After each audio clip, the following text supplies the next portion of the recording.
We guide you through how to change your Microsoft Teams username. So the first thing you need to do is to open your Microsoft Teams on your desktop or browser and make sure you are logged in into the correct account. Then click your profile picture at the top right corner of the screen and select Manage Account or go directly to your Microsoft account settings. If you're using a personal Microsoft account, click your info and select Edit Name. Enter your new first name and last name, then save the changes.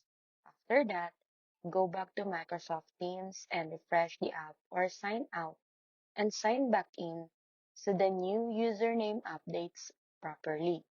If you're using a school or work account, you may not be able to change the username yourself because it's usually controlled by your company or school administrator.